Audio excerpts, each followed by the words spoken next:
Aquí hay algo que podría sorprenderte, al menos a mí me sorprendió. Hace unos 1500 años, gran parte de Yemen era técnicamente judía. No solo una pequeña minoría dispersa en algunas aldeas, sino un reino gobernado por monarcas judíos, donde el judaísmo tenía el respaldo oficial de la corona. Por un breve momento en la historia, Yemen pudo considerarse una tierra de mayoría judía.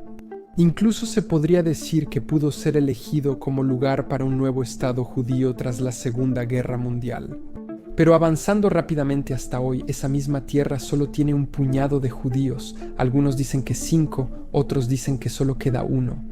¿Cómo puede una historia cambiar tan drásticamente de reyes y reinos a casi la extinción? Eso es lo que vamos a descubrir en este video.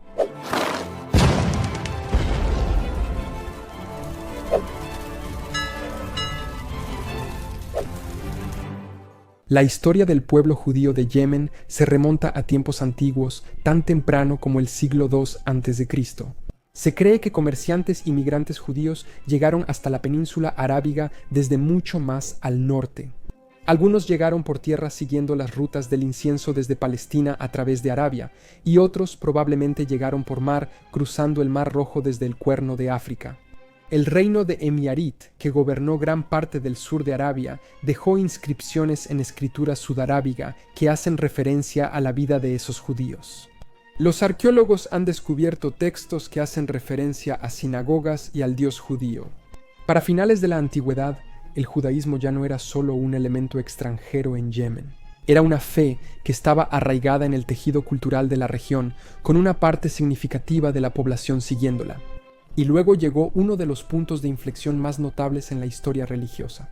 A finales del siglo IV o principios del siglo V, un rey imyad llamado Abu Karib Azad se convirtió al judaísmo. El motivo por el que lo hizo es algo incierto. En la época medieval, los gobernantes solían convertirse a otra religión por interés. Querían una alianza con un reino cercano, o tal vez solo era un interés personal del propio monarca aquí. No sabemos por qué, pero cuando los reyes se convertían en esa época, no lo hacían solos. La corte, la nobleza, los ejércitos y gran parte de la población los seguían. En efecto, Yemen se convirtió en un reino judío. Inscripciones de este periodo invocan nuevamente al dios judío, se construyeron sinagogas y la ley judía se aplicaba en los asuntos del Estado. Por quizás la única vez en la historia, fuera de Judea y Palestina, un reino soberano adoptó el judaísmo como su religión oficial. Y una generación después, otro gobernante imyad llamado Yusuf Azar Yatar, más conocido como Dunubas, consolidó este legado. Él no solo practicaba el judaísmo en privado, sino que luchó activamente en nombre de la religión. Alrededor del año 523, lanzó una campaña contra la comunidad cristiana de Najrán, exigiendo que se convirtieran o se fueran según sus partidarios. Él fue un defensor de esta fe, oponiéndose al avance de Bizancio y también al cristianismo aksumita. Desde Etiopía hasta sus enemigos creo que lo consideraban fanático. Pero sea cual sea la perspectiva, este periodo marca el momento en que Yemen fue más visiblemente y más explícitamente judío. Pero el momento fue bastante breve. Ese reino cristiano vecino de Aksum, ubicado en lo que hoy es Etiopía, invadió Yemen en respuesta a las acciones de Dounuba, apoyados por aliados bizantinos, derrocaron a la dinastía Imyad, poniendo fin a la monarquía judía. Desde entonces, el judaísmo en Yemen fue una fe minoritaria practicada por comunidades locales bajo nuevos gobernantes. Curiosamente, antes fueron gobernados por cristianos en contraste con la mayoría musulmana actual. Quiero decir, los cristianos ahí hoy en día son el 0.06% de la población, casi tan irrelevantes como el judaísmo. Los antiguos judíos que alguna vez fueron reyes de la región ahora tenían que vivir bajo otro imperio, otro reino y gobernantes de otra religión. Y esta fue una lucha que duraría más de 1000 años. ¿Cómo cambió la vida de los judíos en Yemen tras la desaparición de su reino? Durante siglos soportaron un patrón familiar para los judíos en muchos países, a veces tolerados, otras perseguidos. Desde el surgimiento del Islam en el siglo VII, Yemen quedó bajo dominio musulmán y así ha permanecido. Los judíos fueron llamados dhimis. gente del libro a quienes se les otorgaba cierto grado de protección, pero solo a cambio de aceptar una especie de estatus de ciudadanos de segunda clase. Pagaban el impuesto jizya que se cobraba a los no musulmanes. El Imperio Otomano solía hacerlo al gobernar los Balcanes. Era una forma de incentivar la conversión o, en el peor de los casos, ganar más dinero. Quienes no se convirtieron en Yemen fueron excluidos de profesiones y tenían restricciones en vestimenta, vivienda y estatus social. Estas leyes no eran exclusivas de Yemen, pero en el contexto chiita zaidí del norte de Yemen, que era una rama específica del Islam en la región, se aplicaban con especial severidad. En ocasiones esa persecución iba más allá de los impuestos o, supongo que podrías llamarlo, humillación social. Uno de los episodios más oscuros fue el exilio de Mausa en 1679, cuando el imán al-Mahdi Ahmad ordenó la expulsión de casi todos los judíos de sus hogares hacia la desolada región de Mausa. En la costa del Mar Rojo, el exilio fue devastador, familias obligadas a cruzar terrenos difíciles, miles murieron por hambre y enfermedades, y comunidades enteras fueron desarraigadas, aunque muchos lograron regresar. El trauma de ese evento quedó en la memoria del pueblo judío por siglos. Incluso fuera de episodios tan dramáticos, su vida era bastante precaria. El decreto de los huérfanos establecía que si un padre judío fallecía, sus hijos debían ser criados como musulmanes. Imaginen el miedo que esto sembraba en una comunidad donde la muerte de un padre no solo significaba una pérdida personal, sino el fin del linaje de alguien dentro de su religión. No es de extrañar que estos judíos yemenitas desarrollaran una conexión muy fuerte con sus tradiciones religiosas, porque eran como anclas para ellos en este entorno tan hostil. Aunque enfrentó dificultades, la comunidad judía de Yemen no solo sobrevivió, sino que también prosperó a su modo. Se volvieron artesanos, sobre todo plateros, joyeros y carpinteros. Desarrollaron una tradición religiosa diferente, preservando antiguas pronunciaciones del hebreo y la costumbre de cantar la Torá junto con el Targum, la traducción al arameo tras cada versículo. Diferenciándose también de los judíos de otros lugares, aislados del mundo exterior, desarrollaron su propia identidad litúrgica y religiosa.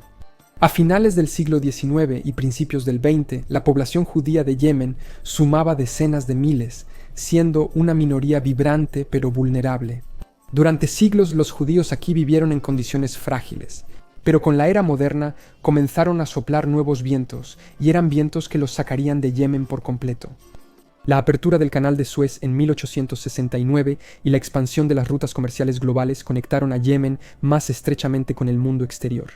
Al mismo tiempo, los judíos en todas partes, incluidos los de Yemen, empezaban a soñar con regresar a Palestina. Desde 1881 iniciaron pequeñas olas migratorias. Familias cruzaban desiertos o salían de Adén hacia Palestina, primero bajo dominio otomano y luego británico. El viaje fue difícil, pero para muchos significó cumplir esperanzas. Luego llegó el siglo XX. En 1947, durante la agitación por el fin del mandato británico y la creación del Estado israelí en Palestina, estallaron disturbios antijudíos en Adén y en todo Yemen. Se destruyeron casas y tiendas, decenas de personas murieron y el sentido de seguridad colapsó por poco que existiera antes. Cuando Israel declaró su independencia en 1948, la presión aumentó. Los judíos en Yemen eran vistos cada vez más como sospechosos, vulnerables a la violencia y completamente desprotegidos por el Estado. Pero en 1949 el imán Ahmad de Yemen emitió un decreto sorprendente. Bueno, no tanto sorprendente por lo que pretendía causar, sino sorprendente por la manera en que permitió que sucediera. Por orden, los judíos podían salir del país. Lo que siguió fue uno de los éxodos más dramáticos de la historia judía moderna. Israel, trabajando con los británicos y los estadounidenses, lanzó la Operación Alfombra Mágica, también conocida como Operación Alas de Águila. Entre junio de 1949 y septiembre de 1950 casi, 45.000 judíos yemenitas fueron llevados por aire a Israel y Palestina en unos 380 vuelos. Muchos de ellos nunca habían visto un avión antes. Algunos creían que literalmente estaban cumpliendo la profecía de ser llevados de regreso a Sión sobre alas de águila. En menos de 2 años, una comunidad entera fue desarraigada y trasladada. Aldeas que habían conocido la vida judía durante siglos, de repente quedaron completamente vacías. Esto podría parecer el final de una historia, pero no lo fue. Un remanente de personas se quedó atrás, y su destino llevaría la historia de los judíos de Yemen a tiempos más oscuros y más inciertos, creando un gran contraste con lo que alguna vez fue.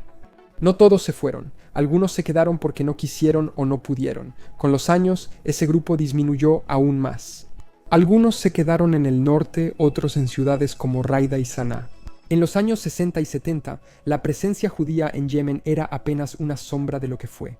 Aún así, unos miles resistieron, pero el siglo XXI trajo nuevos peligros. En 2008, un hombre judío llamado Moshe Yaish al-Nahari fue atacado a plena luz del día después de negarse a las demandas de convertirse al Islam. Él no sobrevivió y esto envió un mensaje escalofriante a la pequeña comunidad. Cuando Yemen descendió a la guerra civil en 2015, la situación empeoró aún más. El ascenso de los hutíes aumentó el peligro para los judíos, sobre todo por las hostilidades con el gobierno de Israel. En 2016, 19 judíos fueron evacuados en secreto a Israel y Palestina en una misión encubierta, incluyendo a la familia de un líder comunitario. Sin embargo, un hombre simboliza la difícil situación de los últimos judíos en Yemen. Algunos afirman que es el único que queda. Se llama Levi Salim Musa Marhabi y nació a finales de los años 80. En 2016, las autoridades hutíes lo arrestaron por supuestamente ayudar a sacar de contrabando un antiguo rollo de la Torá. Aunque ordenaron su liberación, sigue en prisión desde hace años. Los informes lo describen como alguien que ha sido sometido a confinamiento solitario y con una salud bastante deteriorada. Se ha convertido en un símbolo de una comunidad que hoy quedó reducida a sus últimas y frágiles amenazas. Las fuentes no coinciden sobre cuántos judíos quedan en Yemen, pero estiman entre 1 y 5 personas. Lo cual, como puedes imaginar, es muy poco comparado con lo que solía ser. Aunque el último capítulo en Yemen termine, la historia de los judíos yemenitas sigue en otros lugares. Es parecido a cuando los judíos fueron expulsados de Portugal y España en la época medieval y su cultura siguió en otros lugares de Europa, principalmente en los Países Bajos. Aunque casi no quedan judíos en Yemen, su legado sigue vivo en Israel y Palestina. Actualmente, sus descendientes son cientos de miles, quizá más de 400.000. Trajeron sus tradiciones, liturgia, gastronomía y música. Los cantos yemenitas enriquecieron las prácticas religiosas locales. Platillos como el yaknun y el malawak se volvieron básicos apreciados, y cantantes yemenitas como Ofra Hassa incorporaron su herencia a sus públicos. La joyería, el bordado y la poesía yemenitas siguen vivos, lejos de su lugar de origen. Gracias por ver este video. Tengo uno excelente que viene la próxima semana. Fue la primera vez que viajé a algún lugar y grabé en el sitio sobre un tema. Así que si quieres ver ese video, asegúrate de suscribirte y activar las notificaciones. Muchas gracias a mis patrocinadores por su apoyo. Gracias por ver de nuevo y nos vemos la próxima vez para más conocimiento general.